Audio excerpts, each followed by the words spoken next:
and I'm happy to be here, talk to you a little bit about our Snapdragon processors. 예, 안녕하십니까. 우선 참석해주신 모든 브로커분들께 진심으로 감사의 말씀드리고요. 이 자리에 함께 하게 된 것을 매우 기쁘게 생각합니다. 오늘 저희 그 퀄컴의 스냅드래곤 프로세서에 대해서 여러분들께 설명하는 이런 자리를 갖게 돼서 매우 기쁘게 생각합니다. I wanted to start out by talking a little bit about the opportunity that we see here. It's really unprecedented. When you look at the growth of mobile, it's really like nothing else we've seen in our industry. 우선 그 모바일 시장에 있어서는 그 어느 때보다도 빠른 속도의 그 모바일 시장의 그 성장세가 시연되고 있고 이것은 업계에서 지금까지 보지 못한 전례 없는 기회를 창출하고 있다라고 하는 말씀부터 드리도록 하겠습니다. I mean, everyone in this room, I'm sure, understands, when I speak, I like to be a little bit interactive instead of just talking to the audience. So I'm going to ask you guys a question. 여기 이 자리에 계신 블로거분들이라면은 다 아시는 내용이겠습니다만은 저 같은 경우에는 일방적으로 제가 서서 그 프레젠테이션을 하기보다는 같이 함께 계시는 분들과 이렇게 상호작용을 하면서 진행을 하는 것을 좀 선호하는 편인데요. 그래서 그와 관련해 가지고 한 가지 질문을 드리도록 하겠습니다. So how many people here have one cell phone, one mobile phone? 모바일 폰을 한 대 보유하고 계시는 분들은 몇 분 정도 되시나요? How many have two mobile phones? 그러면 휴대폰을 2개 가지고 계신 분들은요? Three, 3대는요? four. 4대 보유하고 계신 분들 계신데요? We have a winner. 여기 위너분이 나오셨네요. So you've all just proven my point, and I think this is the way the world will go. We all love our mobile devices. I think everybody in this room, people that I know, we all carry at least one, if not two or three, mobile devices with us now. 그래서 지금 바로 이 점이 제가 말씀드리고자 하는 그 취지에 그대로 부합하는 것인데요. 그러니까 지금도 그렇지만 향후에 가면 갈수록 이 모바일 디바이스에 대한 그런 우리들의 그 애호도가 늘어나게 되면서 최소한 한 대 내지는 경우에 따라서는 뭐 2세대 이상의 그 모바일 휴대 기기를 보유하는 그런 사람들이 점점 늘어날 것이다라고 하는 전망입니다. And it's really being driven by some key trends that we see happening in the industry right now. The first one, which I think is incredibly significant, is that smartphones are setting the pace for technology right now. 그리고 이와 같은 그 흐름을 견인하는 몇 가지 그 산업 내에서 저희가 보게 되는 그 트렌드들에 대해서 말씀드리고자 하는데요. 그 중에서 가장 첫 번째로 손꼽을 수 있는 것은 바로 스마트폰이 이와 같은 기술 변화를 주도하고 있다는 것입니다. If you look back at our industry, it traditionally was PCs that were driving the trend in the industry, I'd say in the last 20 years, but that's not the case anymore.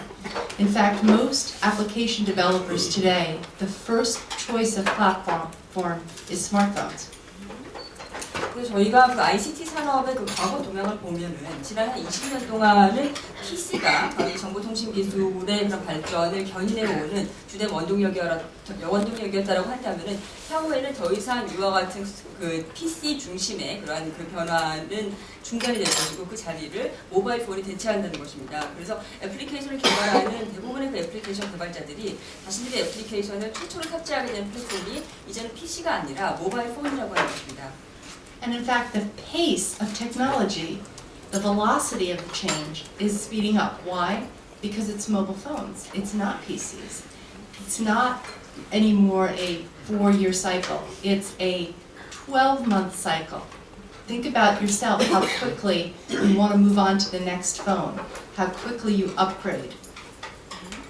그리고 또 두 번째 그 저희가 업계에서 보게 되는 그 산업 동향은 바로 기술 발전의 속도가 그 어느 때보다도 빠르게 변화하고 있다는 것입니다. 이렇게 그 기술 발전의 속도가 증가할 수밖에 없는 이유는 바로 이와 같은 기술 발전을 이끌게 되는 주된 플랫폼이 더 이상 4년 주기로 그 제품을 교체하게 되는 PC가 아니라 12개월 주기로 해서 제품이 교체되는 스마트폰이기 때문입니다. 여러분들께서도 뭐 잘 아시겠습니다만은 스마트폰을 가지게 됐을 때 새로운 제품으로 업그레이드를 하거나 아니면은 그 단말을 교체하는 그 주기가 어느 정도 빠른지를 생각해 보시면은 잘 가늠이 되실 수 있을 것이라고 생각합니다. And part of this is the connectivity, right? We're always connected.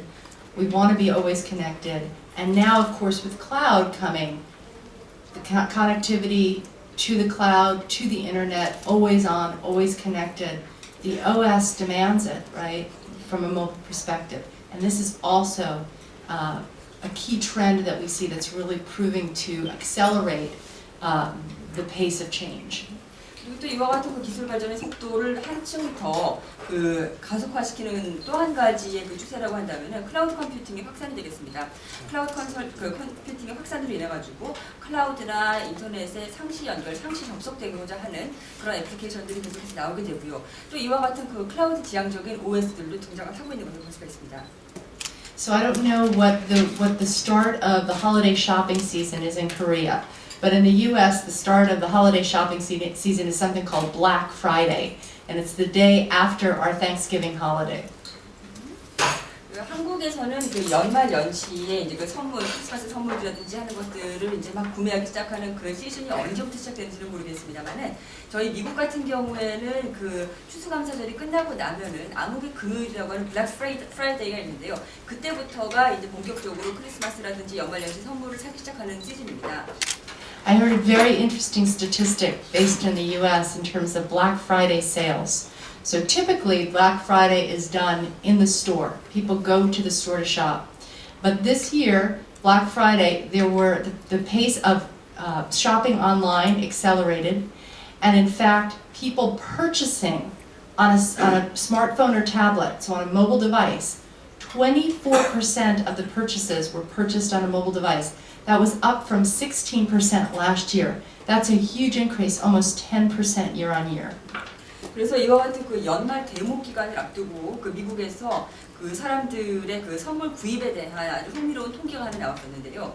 그러니까 통상적으로 이제 이 연말 대목 상품이라든지 선물을 사기 위해서 이제 저희가 물리적으로 가게 가서 이제 제품을 구매하게 되는데 이제 최근 들어서 이제 그 증가하게 되는 그런 추세 중에 하나가 바로 온라인 쇼핑이 증가하고 있다는 것입니다. 그런데 올해 같은 경우에는 스마트폰이나 태블릿을 이용한 그 온라인 구매가 전체 그 연말 그 대목 쇼핑의 24%를 차지한 것이고 했다는 점이고요.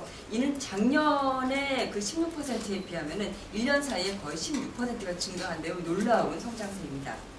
And in fact, if you look at not my age, but younger generation, our children, my children, people who I'd say are 25 years and younger, majority of the time they're getting online through a mobile device, not a PC anymore. 그리고 이제 그 제 나이 때는 아마 좀 해당이 안 될 것 같은데 제 자녀 세대, 그러니까 다시 말해서 25세 이하의 그런 그 유저들이 인터넷에서 접속하는 그 방식을 보면은 거의 대부분의 그 이용자들이 PC가 아닌 모바일 그 디바이스를 통해서 이러한 그 인터넷에 접속하고 있다라고 하는 것도 통계에 의해서 입증이 되고 있습니다. So the key things that are critical from a mobile standpoint are you have to be connected, always on, always available, number one. Number two, when you are on, you don't want it to be slow. You want it to be fast, you want it to be responsive, you want the UI to be responsive, you want the visual experience, because we're doing more things on these right now, right? We're watching video, we're taking pictures. I notice everybody in the room has a camera out, but then I see some people taking pictures with their phones. They want to be responsive, they want to have key features, they have to be really high performance. 이제 그 모바일에 있어서 굉장히 중요한 것들을 몇 가지를 꼽아보자고 한다면은 첫 번째로는 이 모바일 환경에서 상시 연결, 상시 접속이 지원되어야 한다라고 하는 것이고요. 두 번째는 이렇게 모바일 접속을 그 모바일 인터넷에 접속을 했었을 때 일단 빠른 응답 속도가 보장이 되어야 된다는 것입니다. 유저 인터페이스의 응답 속도라든지 반응 속도가 매우 빠르고 매끄럽게 지원이 되어야 되는 것이고 또 세 번째로는 이제 점차적으로 모바일을 통해서 그 비주얼한 경험들을 많이 하기 때문에 뭐 동영상이라든지 아니면 지금 여기에서 이제 카메라로 사진을 찍으신 분들도 계십니다만은 그 휴대폰, 모바일 폰을 통해 가지고 이제 사진 촬영하고 계시는 블로거분들도 눈에 띄는데요. 이와 같이 점차적으로 이렇게 비디오라든지 하는 게 여러 가지 그 새로운 그런 그 애플리케이션들을 모바일 폰이 지원하고 있기 때문에 이런 비주얼 중심적인 그런 경험을 창출할 수 있어야 된다. 그리고 또 이를 위해서는 그 모바일에서 지원하는 사양들이 굉장히 고사양화되어야 한다라고 하는 점입니다. So in order to do all of that, you need all those pieces of technology. And that's the one thing that we bring to bear that I think you'd be hard-pressed to find another company that can do all of the pieces that Qualcomm does. 그래서 이와 같은 여러 가지 그런 그 기능들을 구현하기 위해서는 그 각각의 기능을 구현할 때 필요한 개별적인 그런 요소 기술들이 굉장히 중요할 텐데요. 그 어떠한 경쟁사보다도 퀄컴만큼 개별 요소 기술에서 강점을 가지고 있으면서 이를 완벽하게 통합해내는 회사는 없다라고 말씀드릴 수 있겠습니다. So we design everything that you see up here, we design in-house. We design our own CPUs from scratch. They are based on the ARM architecture. We license the V7 instruction set, but the design of the CPU, the layout of the CPU, the design of the bus architecture is Qualcomm. We design it from scratch for mobile. 그래서 지금 여기에 그 슬라이드에 나와 있는 각각의 핵심 기술 영역별로 퀄컴은 각각의 그런 그 부문별로 독자 개발을 하고 있습니다. 그래서 CPU 같은 경우만 하더라도 저희가 독자적으로 기초부터 설계를 하게 되는데요. 그래서 일단 그 인스트럭션 셋 자체는 그 ARM의 버전 7에 바탕을 해서 저희가 그 ARM의 아키텍처 라이센스를 받아왔습니다만은 이와 관련한 마이크로 아키텍처는 저희가 다 기본 그 퀄컴에서 기초부터 자체 설계를 한다는 것이죠. 그래서 버스라든지 아니면 칩의 설계라든지 칩의 레이아웃 같은 것들은 퀄컴에서 독자적으로 모두 다 구현하고 있는 것들입니다. Likewise with the GPU. The GPU is our design. Again, from the ground up, we do things like flex render technology. We have our own pieces for both the CPU, the GPU, and of course the DSP. Now we haven't talked much in the past about the DSP, but we think this is a very critical piece as well. We design our own DSPs in-house, and I'm going to show you a little bit later a little bit more about this piece. 더불어서 GPU도 마찬가지입니다. 저희가 기초부터 독자 설계를 하는 그런 GPU이고요. 그래서 이 GPU에는 뭐 플렉스 렌더라든지 하는 그런 새로운 기능들이 이제 탑재가 되고 있는 것들도 바로 퀄컴에서 독자적으로 이것을 설계했기 때문입니다. 그래서 지금 뭐 CPU라든지 GPU에 대해서 말씀을 드렸고 또 더불어서 DSP 부분에 대해서는 저희가 퀄컴에서 과거 같은 경우에는 별로 크게 방점을 두지 않았었던 부분이지만은 DSP 역시도 퀄컴에서 독자 개발을 하고 있고 독자 설계를 하고 있는 굉장히 중요한 기술인데요. 여기에 대해서도 이제 제가 잠시 후에 보다 구체적으로 말씀드리도록 하겠습니다. And then of course connectivity. You can't live in mobile without connectivity, and that's from our DNA. We started in wireless, and it's something that we're very good at, and we're going to continue the leadership there. Obviously 3G, 4G LTE, but in addition to wireless WAN, we acquired a company about a year or so ago called Atheros Communications. So that is Qualcomm Atheros, and we now have Wi-Fi, Bluetooth, FM, and I believe yesterday we just announced an NFC chip as well from Atheros. So again, all of those connectivity pieces. 그리고 또 이제 그 커넥티비티, 그 연결선과 관련한 칩들도 이제 퀄컴이 원래부터 고유 강점을 가지고 있었던 그런 분야이죠. 모바일 구현하는 데 있어서는 커넥티비티는 빼놓을 수가 없는 것이고, 퀄컴이 기본적으로 통신 칩을 구축하는 그런 개발하는 회사로서 출발을 했기 때문에 일단 이 연결성, 커넥티비티 부분은 퀄컴의 DNA로 자리 잡고 있다라고 말씀드려도 과언이 아닐 것이고요. 여기에서는 저희가 업계를 압도하는 그러한 그 선도적인 기술 선도력을 가지고 있습니다. 그래서 3G, 4G, LTE나 무선 웬뿐만 아니라 저희가 한 1년 전에 아세로스라고 하는 회사를 인수했는데요. 이 아세로스라고 하는 회사를 통해서 와이파이라든지 블루투스나 아니면 FM 라디오와 같은 그런 기술들도 이제 칩 안에 통합을 할 수 있게 되었습니다. 그리고 또 저희가 얼마 전에 발표를 했습니다만은 그 NFC 칩에 대해서도 저희가 이제 새로이 그 개발한 NFC 칩에 대한 발표가 있었죠. In addition, we have our own GPS technology, which again for location awareness services is critical, and RF. Our own RF chip as well. So you see we have all these pieces, we design all the pieces in-house. And then additionally for Snapdragon processors, we integrate all of those pieces on one piece of die, one chip. And the critical part about integration is when you look at these devices, they're only getting thinner and lighter, so you have to be very careful about footprint. You want it to be very small, very compact, because the devices need to be very small and very compact. But the other thing that's very, very important in addition to that is just making sure that you balance performance and power.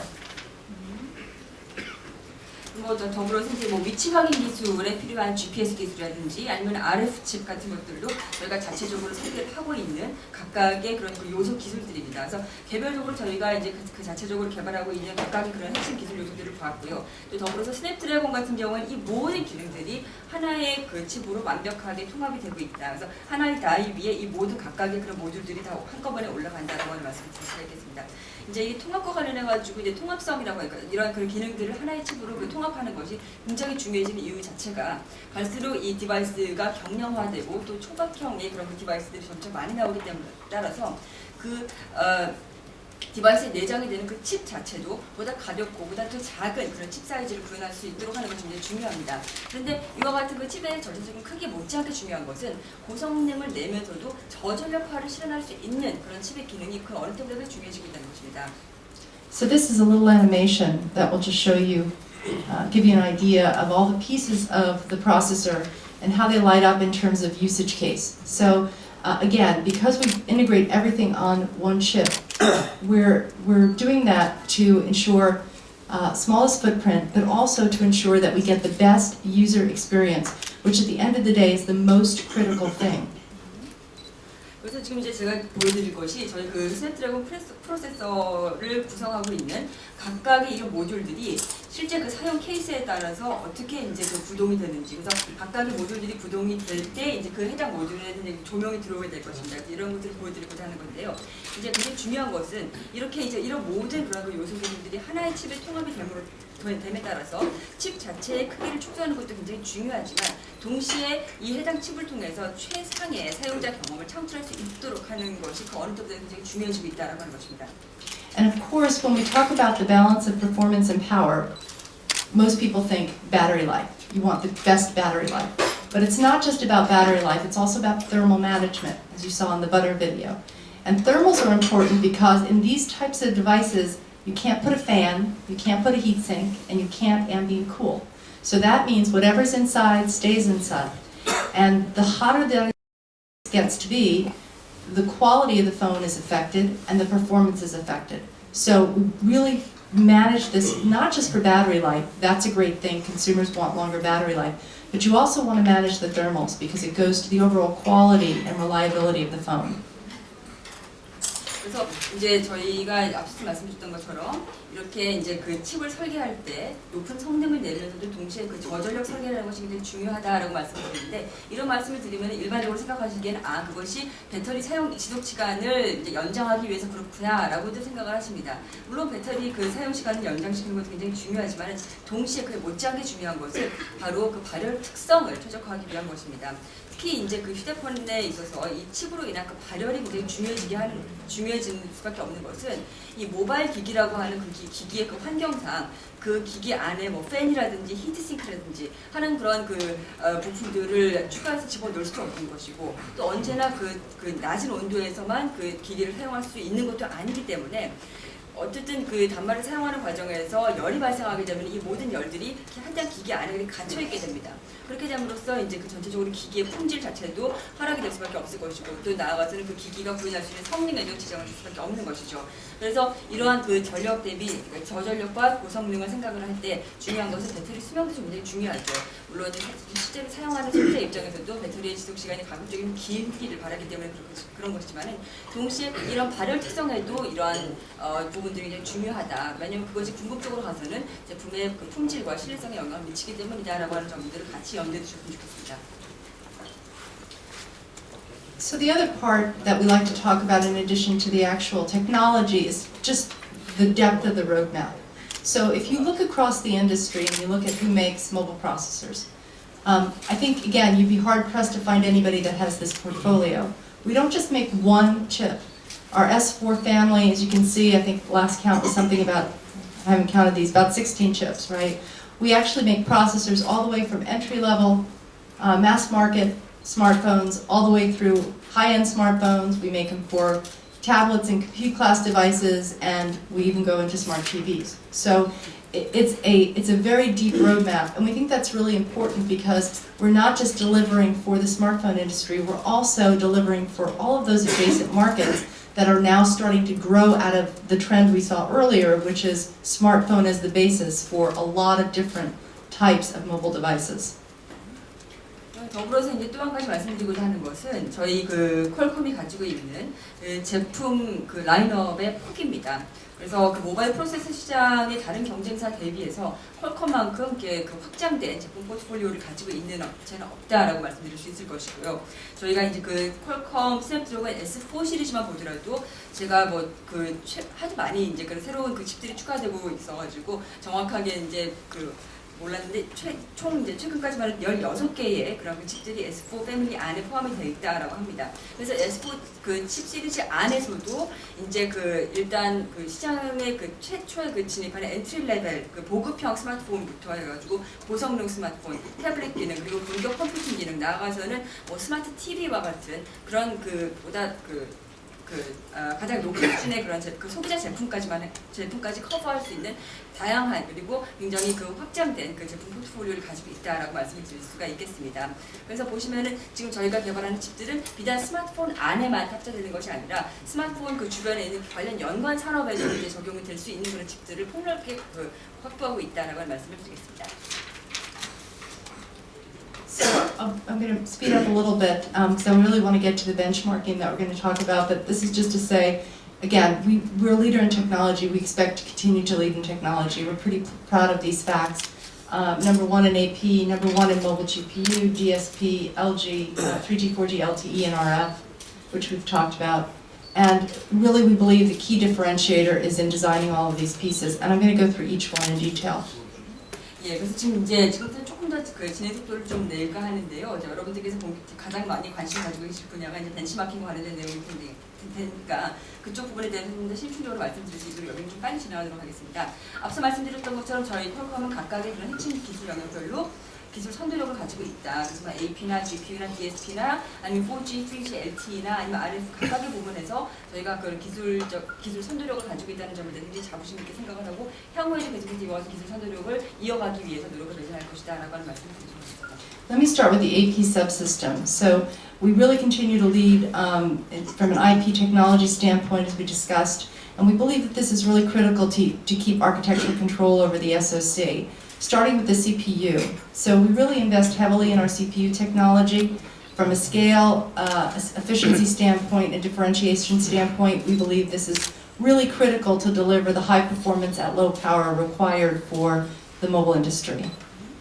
예, 그래서 이제 이런 각각 앞서 말씀드렸던 이런 모든 그 핵심 기술 요소들에 대해서 퀄컴이 이제 독자 설계를 하기 때문에 여기서 저희 제품 차별화가 나온다는 점이고요. 그래서 각각 하나씩 말씀을 드리면은 일단 애플리케이션 프로세스 부분 같은 경우에는 일단 저희가 이 기본적인 시스템 반도체 그 아키텍처를 독자적으로 구현하고 있다. 이것이 저희의 그 제품을 차별화하는 가장 그 큰 요인이라고 생각을 하고 또 이와 같은 그런 시스템 반도체 아키텍처를 저희가 구현하기 위해서 막대한 기술 투자를 하고 있습니다.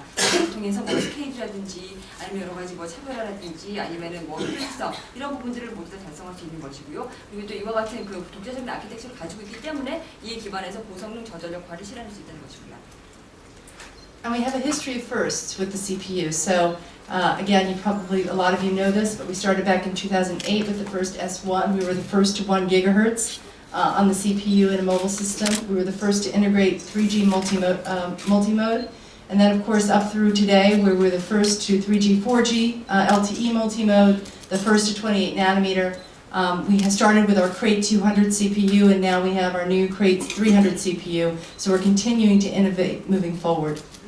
그래서 저희가 이제 그 CPU와 관련해가지고 그동안에 쭉 제품 그 로드맵이 어떻게 발전했는지를 보여주는 슬라이드인데요. 일단 뭐 기억하시겠습니다만 2008년에 저희가 스냅 드래곤 S1 시리즈를 출시하면서 1GHz대의 그런 그 모바일 CPU를 처음으로 개발함으로써 이 해당 그 제품 영역을 저희가 완전 선점하는 그런 그 쾌거를 올렸었고요. 또 그 이후에도 뭐 3G 멀티모드를 그 구현한 그 최초의 업체였죠. 또 이제는 이제 3G, 4G, LTE를 모두 한 칩에 통합하는 그 유일한 그리고 최초의 그런 그 칩 제조업체가 되었습니다. 그리고 뭐 그 저희가 28나노미터로 이제 그 칩의 공정을 이전함에 따라서 또 이러한 그 새로운 해당 그 공정에서도 저희가 이제 가장 어떤 업체보다도 그 최선단에 설 수 있게 됐었고요. 또 크레이트 그 아키텍처 같은 경우에도 크레이트 200에 이어서 크레이트 300 아키텍처를 신형 아키텍처를 개발했습니다. And the feedback has been tremendous. We released our current 8064. We're in some of the best devices out there. We're pretty proud of some of the reviews we've gotten so far in these phones. And again, these are all based on our current quad-core 8064 device.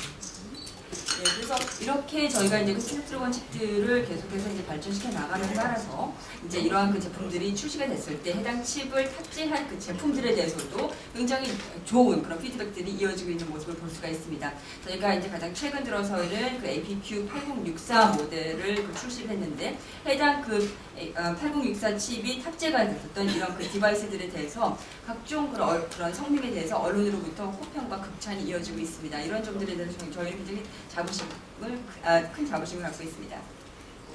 From a GPU standpoint, again, we're very happy to announce the Adreno 320 this year.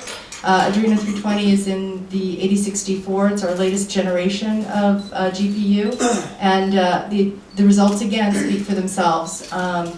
If you take a look at these benchmarks, both from a performance standpoint and from a power efficiency standpoint. 그리고 또 이제 두 번째로 GPU에 대해서 말씀을 드리도록 하겠는데요. GPU와 관련해서는 저희가 올해에 아드레노 320 GPU 시리즈를 출시를 했고요. 또 이 아드레노 320은 APQ8064 칩에 현재 탑재가 되어 있는 최신 GPU 설계가 되겠습니다. 그리고 이러한 그 GPU가 내는 성능에 대해서는 이미 여러 그런 벤치마크를 통해서 그 성능이라든지 아니면 전력 효율성 같은 것들이 입증이 된 상태입니다. I just wanted to share something with you. We're going to show you some benchmarks in a little bit too, so you'll actually get to see this firsthand. But just to give you an understanding of the difference between our older generation Adreno 225 and our current generation 320, this is, and it's very hard, I know, in visuals on the screen, but to give you some idea, this is what a screen render would look like in Adreno 225. And this is what the similar scene render would look like in Adreno 320. So you can see there's quite a big difference. We've done a number of things here. We've increased the lighting effects. We've increased some textures. I talked earlier about Flex Render, which is our technology that allows flexible render to help improve those textures. You can see the more complex scenes, obviously higher frame rate, and we have also support for larger displays.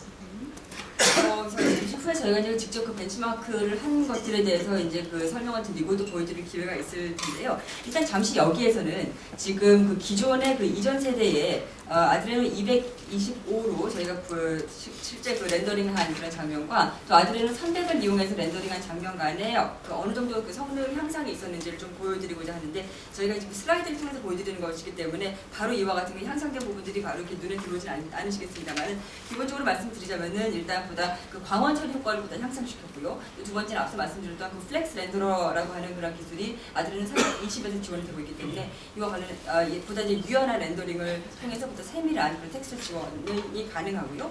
또 이제 세 번째로는 보다 복잡한 장면들에 대해서도 이제 그 높은 프레임 속도를 처리할 수가 있다. 네 번째는 보다 그 넓은 디스플레이 그리고 높은 해상도를 지원한다라고 하는 점들을 요약이 되겠습니다.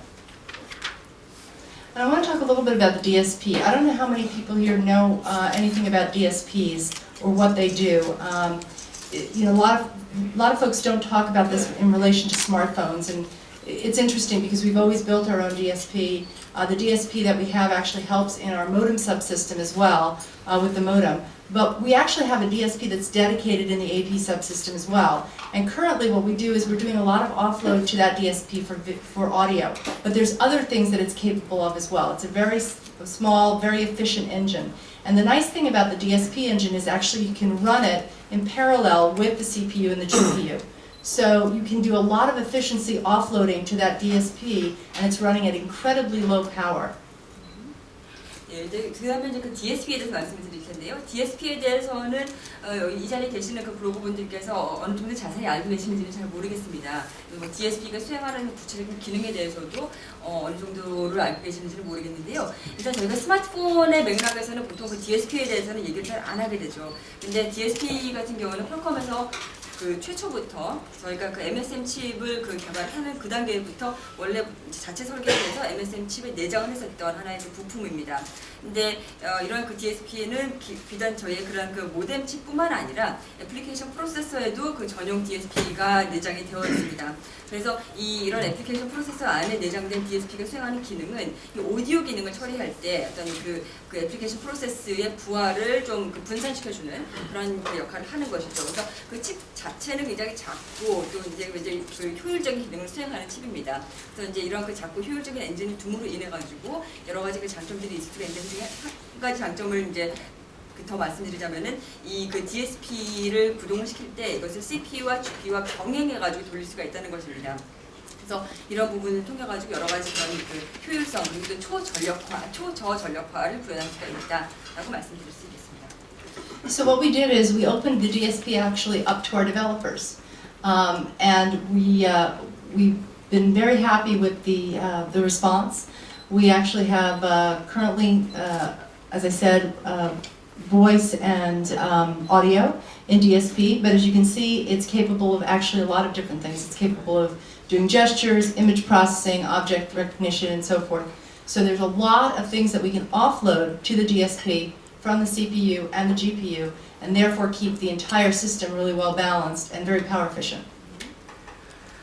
그래서 이제 그 DSP 같은 경우는 저희가 이제 최근 들어서 개발자들에게도 이제 그 공개를 했고요. 그래서 이러한 그 DSP의 그 공개에 대해서 이제 개발자들로부터 굉장히 좋은 그런 반응들을 얻었습니다. 앞서 말씀드렸던 것처럼 DSP의 그 기능은 뭐 보이스나 아니면 오디오 코덱 같은 것들을 처리하는 것인데 그 이외에도 뭐 다른 기능들 여기 지금 화면에 나와 있습니다만은 뭐 매끄러운 동작 처리라든지 아니면 영상 처리, 피사체 인식 같은 것 그런 여러 가지 기능들을 수행할 수가 있게 됩니다. 이에 따라서 GPU나 CPU에서 수행했었던 기능들 수행해야 되는 그런 기능의 일부를 DSP가 담당을 함으로 인해 가지고 전체적인 시스템의 부하를 줄여주고 또 이 그 시스템 전체로부터 발생할 수 있는 그런 그 전력 소모를 감소시켜 준다는 그런 이점이 있죠. And when you think about it, if any of you are familiar with the term heterogeneous computing, this is really what we're moving towards, right? It used to be that CPU was dedicated for certain tasks, GPU was dedicated for certain tasks, DSP was dedicated for certain tasks. And now what we're doing is we're looking at it in a much more holistic way, so that there is much more of a heterogeneous computing environment across all of these pieces. And in addition to the three pieces I just talked about, we also do have our own ISP, we have our own video block, so all of those pieces can work together seamlessly in this more heterogeneous computing environment.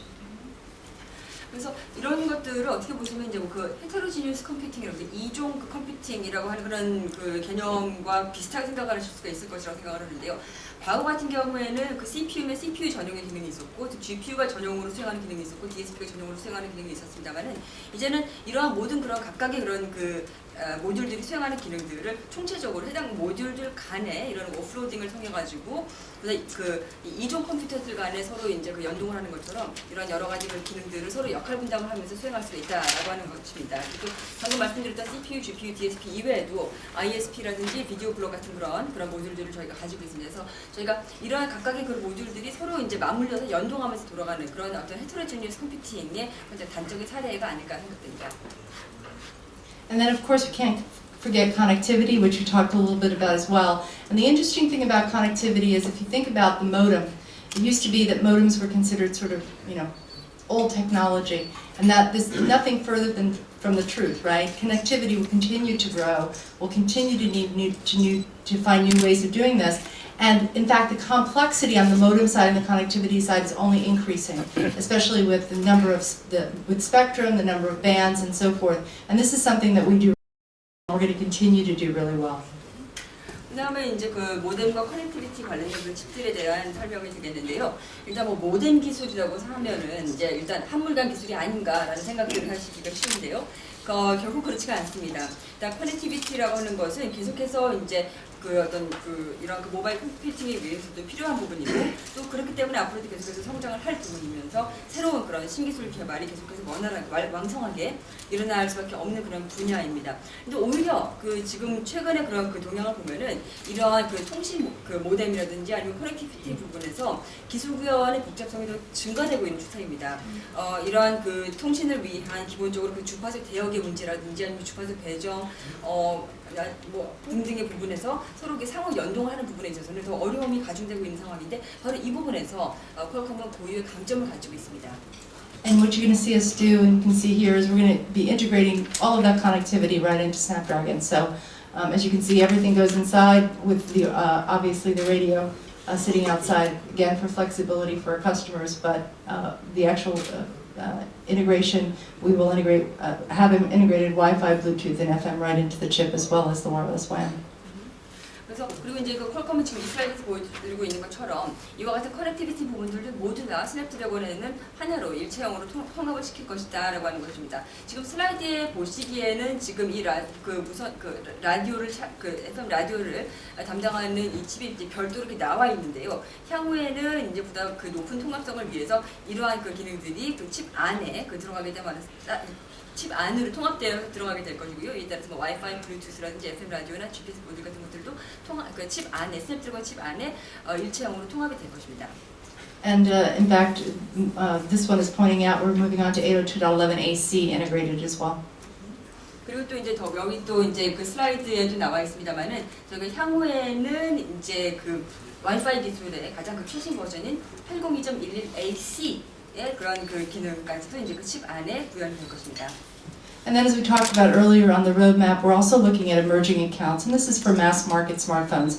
As you see the world really moving away from almost completely 2G into 3G, we see a big opportunity in that high volume segment. And so one of the things that we're working on is the Qualcomm reference design, and this is really a turnkey model to help OEMs and customers really get to market very quickly and efficiently with these mass market 3G devices. And as you can see, we've made some great progress here with over 40 OEMs on the QRD device, over 100 launches with 100 more in design, and we're now at 60 days, less than 60 days time to market. 그리고 또 이제 그 여기 보여드리는 이제 슬라이드는 뭐냐면 일단 그 이제 그 이머징 어카운트 즉 새로 부상하는 그 이머징 시장에서의 그런 그 칩 판매를 확대하기 위해서 저희가 이제 추진하고 있는 전략인데요. 일단 그 2G에서 3G로 빠르게 지금 그 이머징 마켓에서도 이제 그 변화가 보여지고 있습니다. 그래서 이런 부분에서 굉장히 많은 그런 그 판매 물량 볼륨이 이제 창출될 수 있을 것이라고 생각을 하고 이와 관련해서 저희가 레퍼런스 기기를 개발을 해서 일종의 그 턴키 솔루션으로 이와 같은 이머징 시장을 겨냥해서 이제 레퍼런스 디자인을 현재 지금 그 공개를 하고 있고요. 그래서 보다 효율적으로 보다 그 빠른 속도로 이러한 그런 3G 기술이 해당 이머징 시장에서 보급될 수 있도록 하기 위한 것입니다. 그래서 현재 40개 OEM들과 함께 이 레퍼런스 기기를 가지고 작업을 하고 있고요. 한 100개 정도가 런칭이 됐고 100개가 현재 지금 개발 중에 있습니다. 100개 정도의 그 기종들이 현재 지금 그 개발 중에 있는 것이고요. 그다음에 이런 그 레퍼런스 기기를 통해서 제품을 출시하는 데 그렇기 때문에 60일 이하의 굉장히 빠른 시간 내에 제품 출시가 가능합니다. So these are the stats we like to show everybody with our momentum in the market. Over 400 designs in development right now, and 500 devices available commercially. We're pretty happy with the momentum. 그래서 이제 저희 그 스냅드래곤 프로세서와 이제 그 탑재되어 있는 그런 그 제품들에 대한 그런 슬라이드인데요. 일단 지금 현재 그 400종 이상의 디바이스들이 지금 그 개발 중에 있고 또 이 그 스냅드래곤에 탑재된 디바이스가 한 500여 종이 현재 지금 출시가 되어 있는 상태입니다. 그래서 계속해서 이와 같은 모멘텀을 빠르게 이어가고 있고 저희 역시도 이와 같은 결과에 대해서 굉장히 고무적으로 생각하고 있습니다. So now let me turn more to benchmarking, which I think is why we're all here, and then get over to the demos to show you. So the reason we really wanted you all here is to talk more about benchmarks. And the thing that we struggle with a little bit is what do benchmarks really mean in the mobile space? 자, 이제 그래서 본론으로 들어가서 이제 가장 관심 있어 하실 그 벤치마킹에 대한 말씀을 드리도록 하겠습니다. 일단 저희가 이제 가장 그 퀄컴에서 이제 그 먼저 그 스스로 물어보는 질문은 과연 이 벤치마킹이라고 하는 것이 모바일 공간에서 벤치마킹이라고 하는 것이 지니는 의미가 무엇이냐라고 하는 것입니다.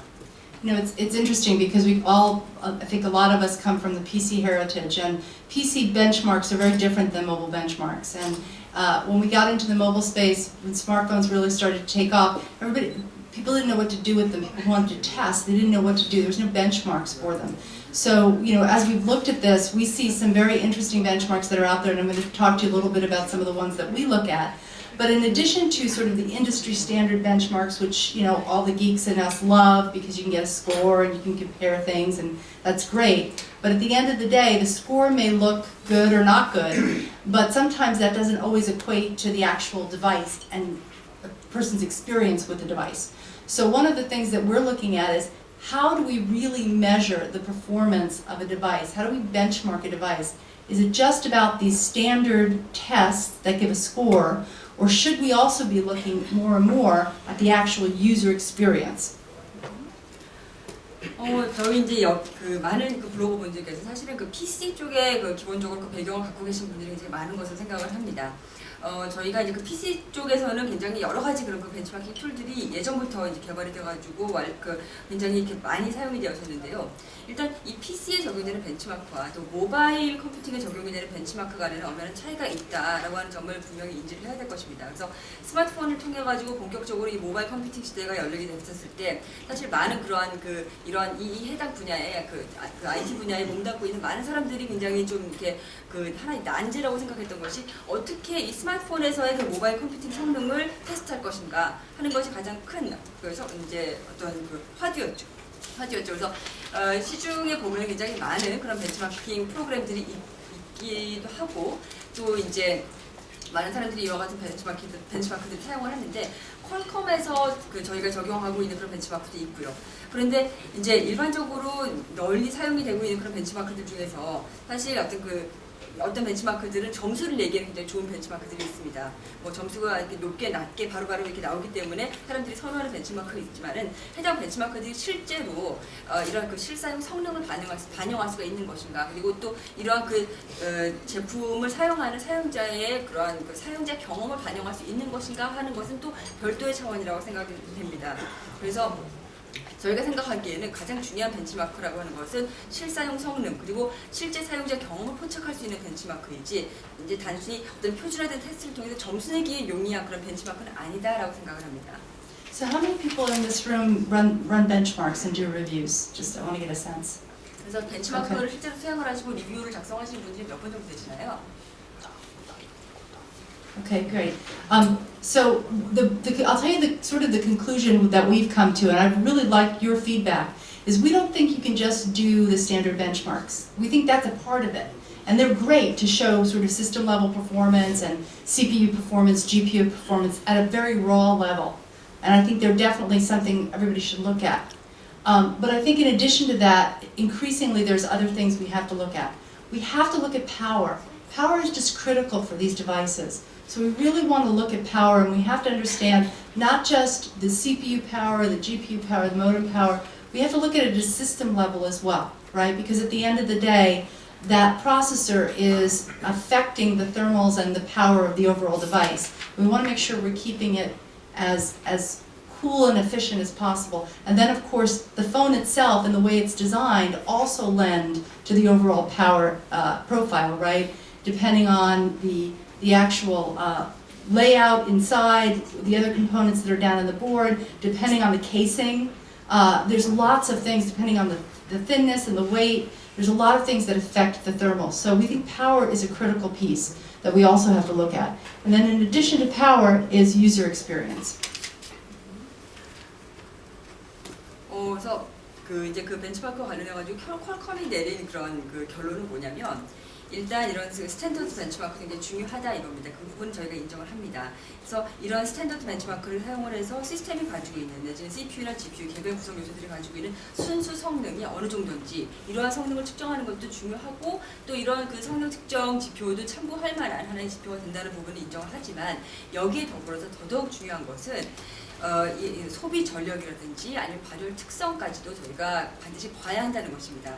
그래서 이러한 그 발열 특성이라든지 아니면 소비 전력을 봤었을 때 볼 때 중요한 것은 CPU, GPU, 모뎀 각각의 개별 그러한 그 칩들이 이제 그 발생시키는 그런 소비 전력뿐만 아니라 이러한 모든 각각의 칩들이 서로 연동해서 작동을 할 때 이것이 전체 시스템에 걸쳐 가지고 어느 정도의 소비 전력을 발생시키는지 하는 것들을 반드시 함께 살펴봐야 한다는 것입니다.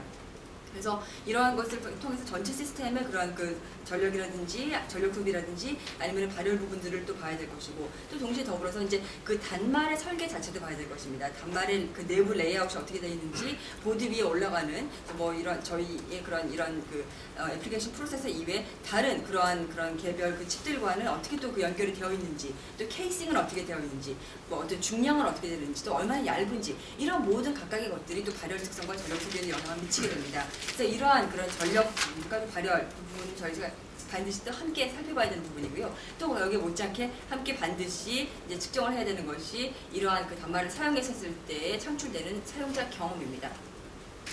And here's the rub. So how do you measure user experience?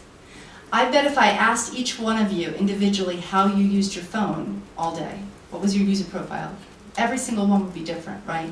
Nobody uses their phone in the exact same way. And this is where it's really tough.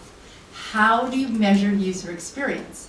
So it's one of the things that we've thought a lot about, and we think there are some generic user profiles that we can start to look at. For example, some people love to use their camera, do video. That's maybe one particular scenario. Another person maybe likes social media, is online a lot. Maybe that's another scenario. But it gets really tough. And so actually I would love to hear feedback from all of you. When you do look at these phones and you are reviewing them, how do you look at user experience? What are the things that you look for when you're testing and reviewing a phone?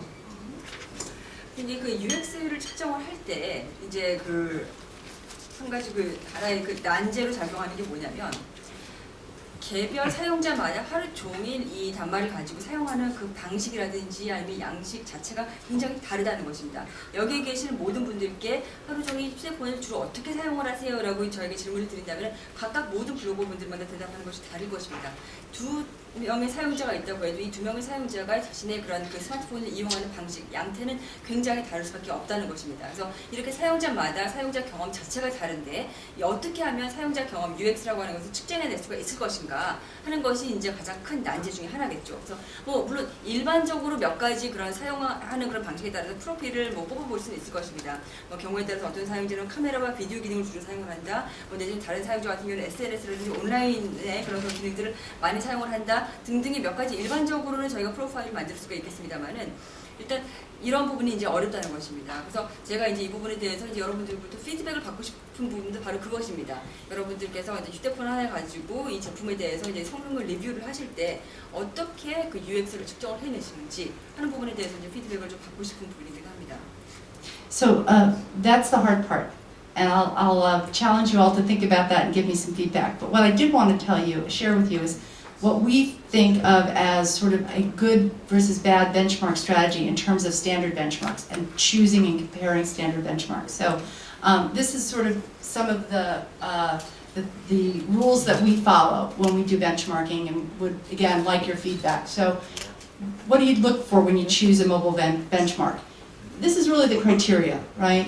You have to have it developed by industry experts. We think that's critical. It should be written with fundamentally sound design principles. Again, it's something that's pretty critical and fairly self-explanatory. Current and relevant APIs. It provides a metric that can improve the system, because at the end of the day, if it's just a number that doesn't mean anything and you can't do anything with it, it doesn't do anyone any good. We really hope that it will predict real-world performance, right? That's what we're all after. And then it can be used either at a system or a block level.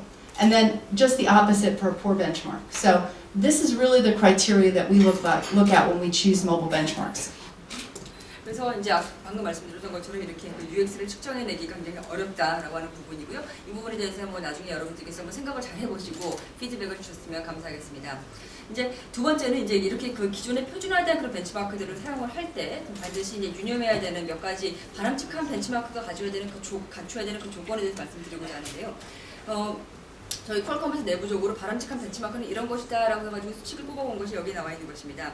그래서 이제 이런 그 필요한 요건들을 보면은 이제 여기 슬라이드에 나와 있는 것처럼 업계의 그런 전문가들이 만든 그런 평판 좋은 회사들이 만든 그런 그 벤치마크가 돼야 된다는 것이고, 또 근본적으로 이렇게 견실한 설계를 염두에 둔 벤치마크가 된다. 그리고 또 뭐 당연한 얘기가 되겠습니다만 현재 또는 이제 그 적절한 그런 API를 사용하는 것이 돼야 된다는 것이고요. 또 시스템 개선 및 최적화에 필요한 지표를 제공할 수 있어야 된다는 것입니다. 단지 어떤 점수만 뽑아내고 또 점수만 뽑아내고 이와 같은 점수로 구체적으로 이것을 이제 그 제품을 그 시스템을 개선하거나 최적화한 사용할 수가 없다라고 한다면 그냥 의미 없는 숫자 노름에 불과한 것이 되겠죠. 그다음에 이제 뭐 다섯 번째로는 이제 실사용 앱에서의 성능을 예측할 수 있어야 된다는 것이고, 또 여섯 번째는 이제 시스템 전체 차원 내지는 뭐 개별 모듈 차원에서 이제 측정을 해야 되지만은 어쨌든 시스템의 최적화와 관련이 있어야 된다는 것입니다. So with that in mind, I'm going to show you some of the benchmarks that we typically run. We'll make sure that we get this information for you. You're probably mostly familiar with a lot of these. From a CPU performance standpoint, the ones that we typically look at for JavaScript or SunSpider and V8. For system or use case level, we look at Vellamo. Velamo in Truth in Advertising is a benchmark that we actually started, but we've put out into the community for open source. So people are contributing to this benchmark right now, and we're actually hoping comes an open source and people do contribute to it and make it a much more robust benchmark. 그래서 이제 저희가 그 퀄컴에서 이제 그걸 돌려보는 그런 벤치마크 프로그램들 몇 가지를 이제 말씀드릴 텐데, 뭐 여러분들께서 다 알고 계시는 벤치마크들이 되겠습니다. 그래서 이제 저희가 자바스크립트의 성능을 측정하기 위해서 사용하는 벤치마크로서 뭐 선스파이더 V8 벤치마크가 있고요. 그 다음에 시스템과 그 이제 사용 케이스의 그러한 수준에서의 그런 성능을 측정하기 위한 지표를 사용하는 것이 이제 그 퀄컴의 벨라모 그 벤치마크가 되겠습니다. 벨라모 벤치마크라고 하는 것은 이제 뭐 이미 널리 알려져 있는 것과 마찬가지로 퀄컴에서 이제 원래 내부 테스트용으로 이제 자체적으로 개발한 그런 벤치마크인데, 점차적으로 이제 오픈 소스화함에 따라서 이제 보다 많은 사람들로부터 이제 피드백을 받고 있고 또 일반에도 공개가 되어 있는 상황이고요. 또 이것이 점차적으로 이제 오픈 소스화가 보다 널리 진행이 될수록 보다 견실한 벤치마크 자리 잡기를 바라고 있습니다. These are some more Linpack, Quadrant, and Caffeine Mark. These three you're probably very familiar with. Linpack both for single and multi. 근데 그동안 이제 두 번째는 이제 린팩, 쿼드런트, 카페인 마크 등등의 그런 벤치마크들이 있는데요. 여기에 대해서도 뭐 여러분들께서 잘 알고 계시는 내용이라고 생각이 되고, 린팩 같은 경우에는 싱글 스레드, 멀티 스레드 각각에 대해서 린팩 그 벤치마크들이 있죠. And then from a GPU standpoint, we look at Basemark, we look at GL Benchmark, and Electopia. We particularly like Electopia because it's a game, so it actually shows a real-world use case.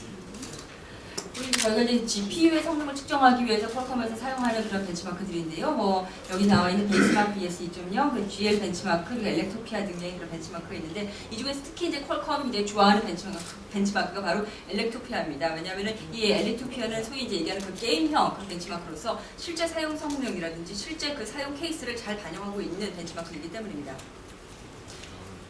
So with that in mind, I'm going to wrap us up so we can take a look at some of the demos. What you're going to be seeing is off of our S4 Pro, and we call it an MDP. It's our mobile development platform. It's this one is in a tablet form factor, and this is the one we're going to be showing you. We also have a phone form factor, and we do these for our developers so they can get early access to the silicon and develop their applications so that they are time to market once commercial devices come out. 이제 여기 이런 점들을 이제 염두에 두고 저희가 벤치마킹을 한다라고 하는 말씀을 드리면서 이제 벤치마킹 부분에 대해서 정리를 하고요. 그 다음에 이제 곧 데모에 들어갈 텐데, 데모에서 저희가 시연해드릴 것이 바로 지금 이제 APQ8064에 기반한 태블릿형 모바일 개발 플랫폼이 되겠습니다. 그래서 지금 이와 같은 저희 퀄컴 S4를 기반으로 한 그러한 그 모바일 그 개발 플랫폼은 지금 보여드리는 것은 태블릿 형태고요. 또 별도의 또 이제 그 스마트폰 형태의 그런 그 레퍼런스 기기도 있습니다. 그래서 이와 같은 그런 그 레퍼런스 기기를 그 저희가 공개를 함에 따라서 개발자들이 해당 칩에 좀 더 빠르게 접근을 해가지고 실질적으로 이것을 이제 체험을 해보고 또 이제 이를 위해서 애플리케이션을 개발을 해서 시장 출시 기간을 단축시킬 수 있도록 하기 위해서 저희가 이러한 그런 플랫폼들을 이제 공개를 하고 있습니다. And this tells you a little bit about the specifications of the particular tablets. I'll leave this up for you while we turn over to demos, but shows you everything that we have in this tablet. As I said, it's a quad-core. These are asynchronous quad-core design, Adreno 320 graphics. It takes advantage of our camera capability with a 3-megapixel main camera. We've got surround sound set up on this, Fluence Pro for crystal clear voice, and you can read all the rest. 그래서 이제 지금 저희가 이제 데모에 들어가면서 이제 여러분들께서 지금 보시도록 사양표를 이제 올려드릴 텐데요. 일단 뭐 기본적으로 말씀드리자면은 일단 그 CPU 자체는 퀄컴의 크레이트에 기반한 쿼드코어 비동기식 그 멀티코어죠. 퀄컴의 크레이트코어 그 1.5GHz 그런 CPU를 탑재를 하고 있고요. 그 다음에 이제 뭐 그 GPU 같은 경우에 보면 퀄컴 아드레노 320이 내장이 되어 있습니다. 또 이제 오디오 기능 같은 경우는 서라운드 스테레오 스피커를 지원을 하고 있고, 또 카메라 같은 경우는 1300만 화소의 그런 후면 카메라와 플래시 기능까지 지원을 하고 있고, 뭐 이런 각각의 등등의 그런 사양들은 이제 직접 보시면 되겠습니다. And then I'll turn it over for demos.